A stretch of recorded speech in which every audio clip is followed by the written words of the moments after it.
Welcome, folks. I am Jaby, Koay, joined by Achara, Kirk. Hello. We're going to talk about fantastic beasts, not where to find them, but the crimes of Grindelwald.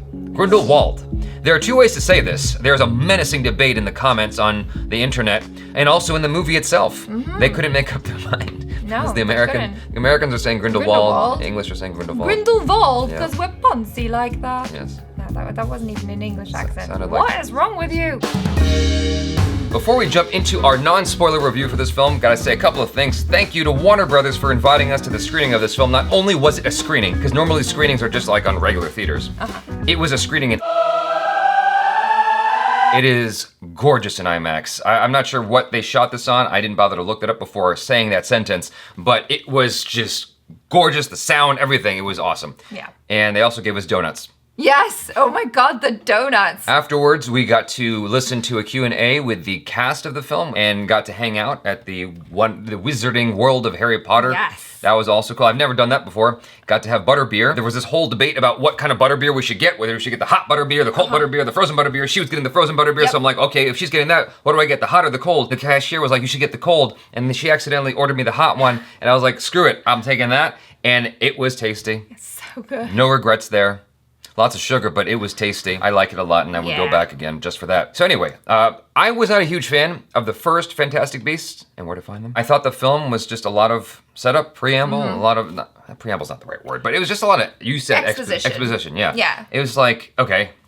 And there was nothing memorable about the first movie for me, other than maybe Newt and, what's his name? Jason Kowalski, played by Dan Fogler. Jacob Kowalski. Oh yeah. Yes, that's how memorable his name is. Yeah, so Jacob and Newt, their relationship was the only memorable thing for me from the first film. Outside of that, I couldn't really tell you anything else about the movie that happened. It didn't move me the way any of the Harry Potter films did. When the trailer dropped for this, I got really excited because the trailer alone looked way better than the first movie, in my opinion. I gotta tell you, the film lives up to the trailer. It delivers. I was very, very happy with this movie. It moves. There's more action. The story's better in my opinion. I like the acting better. The visual effects is better. Yeah. There's more magical beasts as well. It's overall a more magical film. Yes. So I strongly recommend this movie. If you are excited, you have every right to be. It's a very good movie. Yes. It's not without its flaws, but I can't discuss those flaws without getting into spoilers, so I won't until we do our spoiler review later on. So we're gonna talk about a couple of things that we are allowed to do without giving anything away in the film. As you probably saw from the trailer, Dan Fogler's back as Jacob Kowalski, so you get to see more of the relationship between Newt and Jacob. If you like the relationship there in the first movie, you'll definitely be happy because there's more of that here. Yeah. And they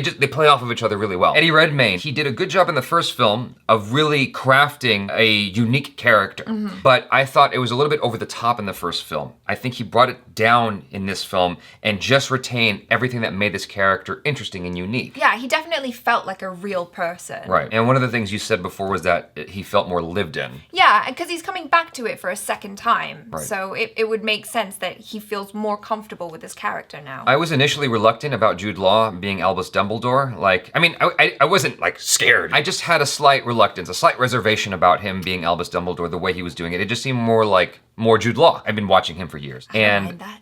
Yeah, okay. Well, anyway, I was wrong. I think he did a great job as Albus Dumbledore. He really brought it to life. I believed him as a young Albus Dumbledore. Yeah, kind of like a renegade. Yes. I like it. One thing you see in the trailer is that we spend a little bit of time at Hogwarts. You said them spending time in the school. I actually really like those scenes a lot. I thought that was a great addition to the movie. I'm almost reluctant to say this part, but I actually liked how they portrayed Hogwarts in this film more than they did in the Harry Potter films. But I will get roasted in the comments for that once the film comes out. Johnny Depp, controversial figure in the film. I think that he did a great job. Yeah. I expect no less from him. It wasn't just him, it was also the way the film built up his character. They establish him as a very villainous person right away. He's a formidable adversary for the protagonist to reckon with. I was like, wow, he's a scary dude. And you see why people would either align with him or fear him. Yeah, because he's extremely charismatic. And it's also interesting as well, the relationship between Dumbledore and Grindelwald, which they showed a little bit in the trailer. I feel like it really gives Grindelwald layers as a bad guy, because you kind of get a sense of who he was before and who he's become or becoming, and how Dumbledore is, a part of all that. It's cool when you have a villain with a lot of layers. Yeah, because you kind of empathize with him, but not, and you're like, oh. One of the things you see is perhaps how a villain sees things, like how it makes sense to him. Exactly. And it gives you, as an audience member, like a sense of empathy for that character, a sense of understanding, and it makes them more compelling, more interesting. Exactly. So both like on the opposite ends of the spectrum, almost like the architect and the oracle in the Matrix. It's like Jude Law and Johnny Depp's characters are both very interesting. Yeah. I mean, that's a very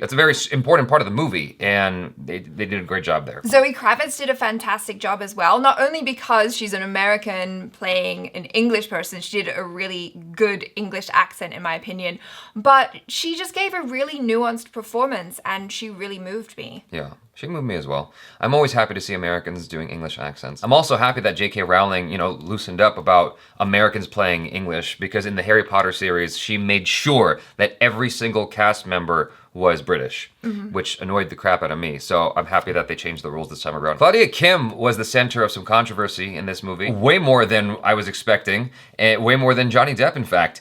She plays Nagini. I thought that they didn't give her much to do in this film, her or Ezra Miller's character. With what they had to work with, they both did good. One of the things emphasized a lot in the trailer was Newt's brother, Theseus Scamander, played by Callum Turner. One thing I thought that Callum might have been thinking at the Q&A is, what am I doing here? Because it's like he didn't really get to interact much with, like, he didn't get asked many questions. People did, because the fact of the matter is people don't know much about him. He's new.